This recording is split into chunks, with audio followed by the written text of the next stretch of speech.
This is Algeria, a nation of 10 million people, where after 7 years of bloodshed and strife, man's eternal desire to be free has been achieved.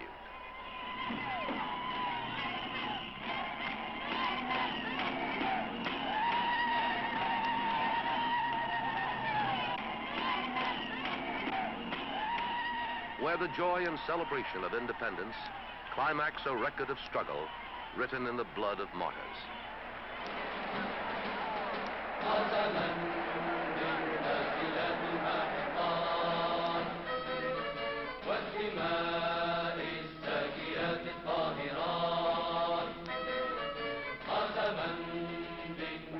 The war is over. The peace has just begun. Peace and independence.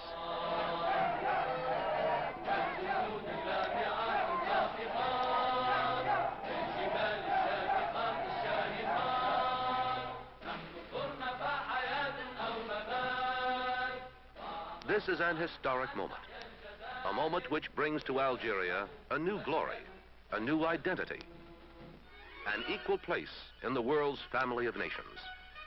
Algeria's membership in the United Nations is formally recognized as Prime Minister Ahmed Ben Bella is congratulated by Secretary General Outhant, President Sékou Touré of Guinea, and Zafrullah Khan, President of the United Nations General Assembly. As the green, white, and red banner of the Algerian people is unfurled among the flags of other free countries, honored Algerian war victims share with their Prime Minister this signal honor.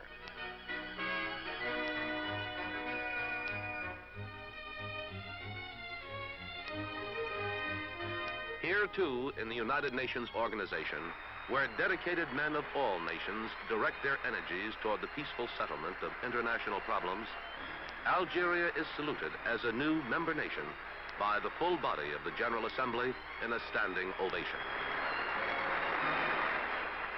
With the seating of the delegation, Algeria becomes a member of the World Community of Nations. It is also a member of the African Community of Nations. In Africa today, the light of freedom shines brighter. Shines on Algeria from the Great Sahara over mountain passes to the Mediterranean Sea. To the capital city of Algiers. One of the world's most beautiful seaports, this hillside city, with its natural harbor, bisects Algeria's 600 miles of majestic coastline. Its port and marketplace play host to merchants and traders from all the Mediterranean lands and the rest of the world. Home for nearly 1 million Algerians, this picturesque city, like other capital cities of Africa, is in a period of rapid change. Its people are conscious of great cultural heritage. An early Arab architectural triumph is the great Mosque Jama el-Kabir with its impressive minaret. In their national museum, Algerian arts and crafts, ranging from brocaded garments to rugs, metalwork and jewelry, are proudly preserved and displayed. The legacies of the past are impressive. To the present is handed the challenge of developing skills needed to build a new republic. Fertile lands that follow the shores of the Mediterranean to the western reaches of Algeria produce fruits and vegetables for the markets of Oran, second largest city and economic capital.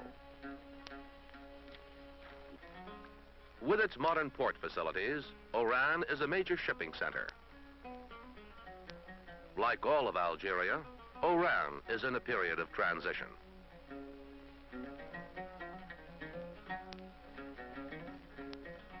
Changes are being made.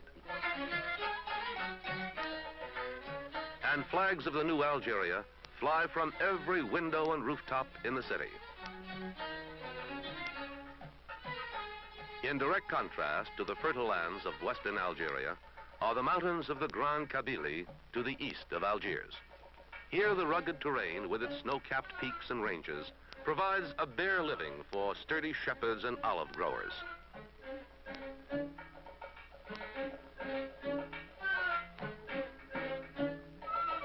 They tend their flocks and harvest their crops now in peace.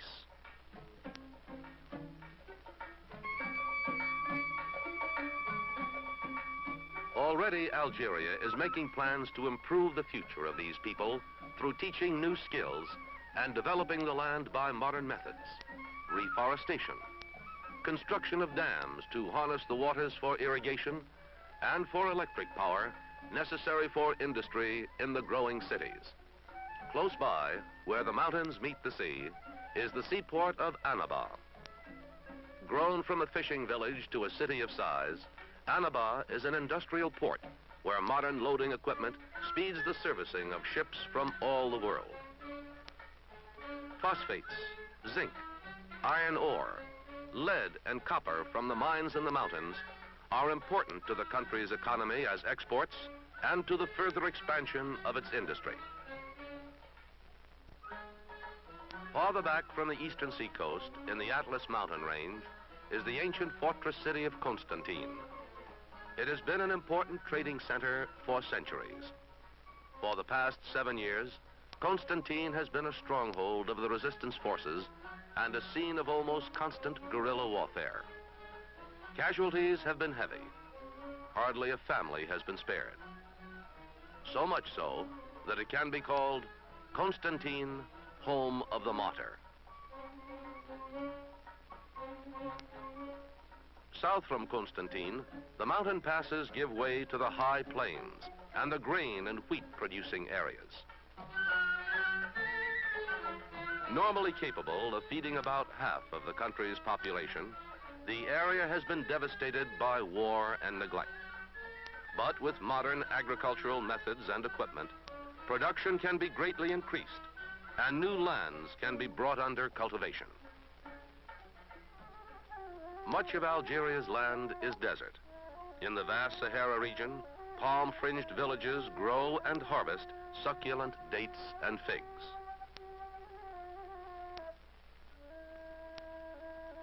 But today, the desert is yielding new crops, oil and natural gas. Pipelined across the desert, these resources provide a solid economic base for the industrialization and development of Algeria. But the economy is greatly dependent upon other money exports, including fruits of all kinds and vegetables. Tomatoes, lemons, and figs ripened by the warm Mediterranean sun.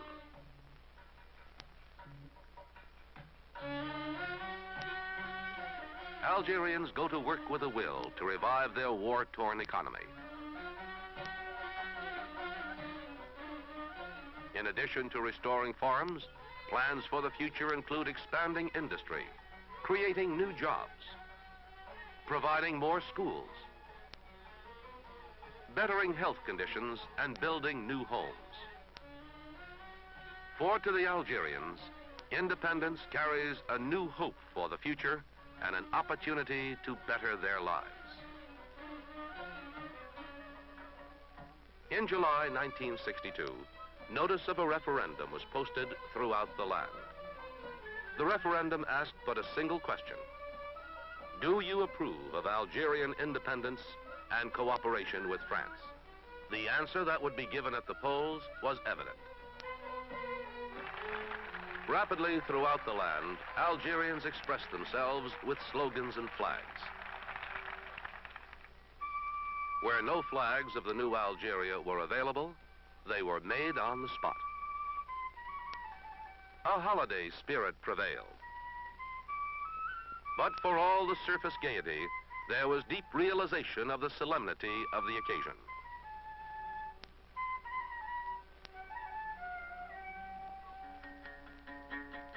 The time had come to vote on the referendum. Long before dawn, the voting lines began to form.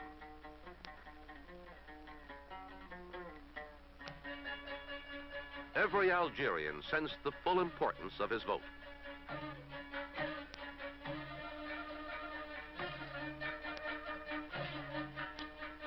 The choice?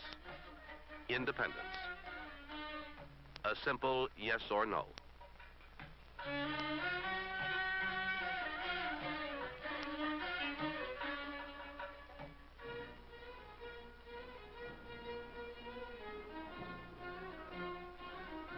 Following the free choice of the people, Algeria becomes a fully independent and sovereign state.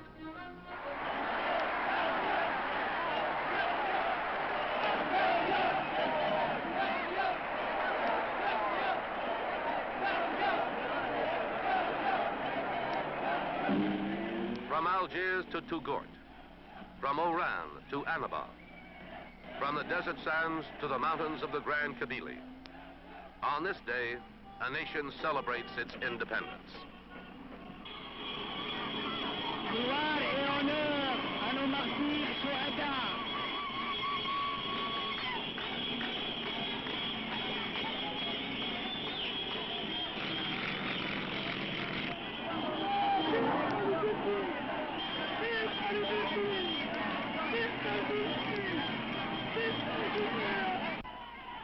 Later, the Algerian National Assembly convened for the first time at the former Carnot Palace in Algiers.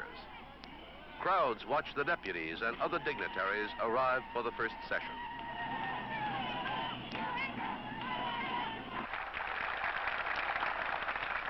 By acclamation, Mr. Ferhat Abbas has been elected President of the National Assembly.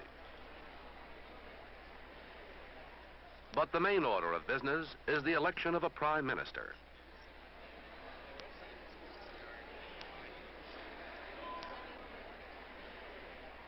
A leading candidate is Ahmed Ben Bella, a member of the original resistance group.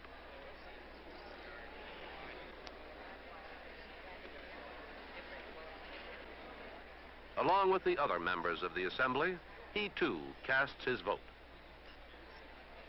Crowds gathered outside the palace soon learn that Ben Bella has become Algeria's first Prime Minister. The same energy, bravery, and devotion to the national cause which helped achieve victory will now preserve the ideals of the revolution.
To meet some of the emergency needs of Algeria, friendly nations and international aid organizations offer help.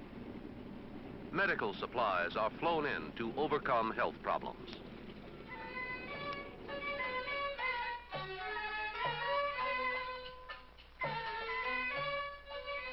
These supplies, gathered in many nations for hospitals and clinics in Algeria, will help speed the recovery of the sick and disabled. Medical care for all citizens is a priority task of the Algerian government. In response to the government's request, volunteer medical missions came from many countries, including the United States. The Kabylie Mountain area suffered heavily during the war. Now, under an international aid program, an extensive project of timber operations and reforestation has been undertaken. One aspect of this program is youth training. Young men are brought to Constantine for a special forestry course of several weeks. Then they return to their own regions to supervise and train other Algerians.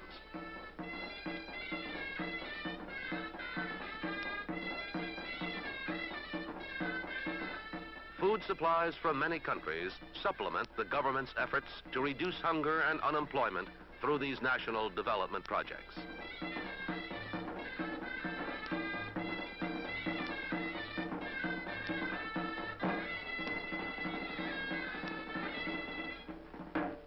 The responsibilities of the new nation its dedication to peace and human welfare, are expressed as its Prime Minister speaks in the United Nations for the Algerian people.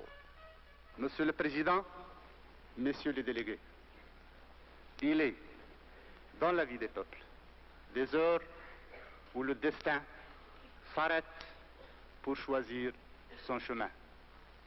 L'Algérie vit parmi vous ces heures-là. Le peuple algérien qui a connu. In the lives of people, there are hours when destiny pauses in order to choose its course.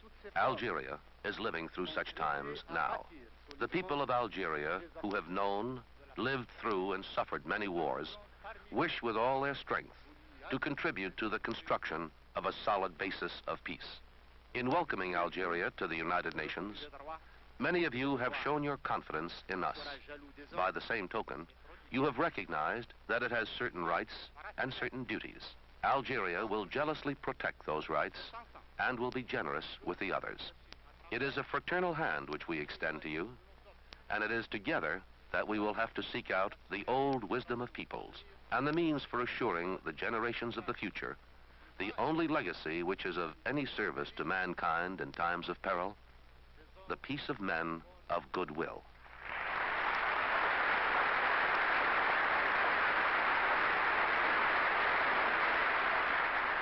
From the United Nations, Prime Minister Ben Bella goes to Washington at the invitation of President Kennedy.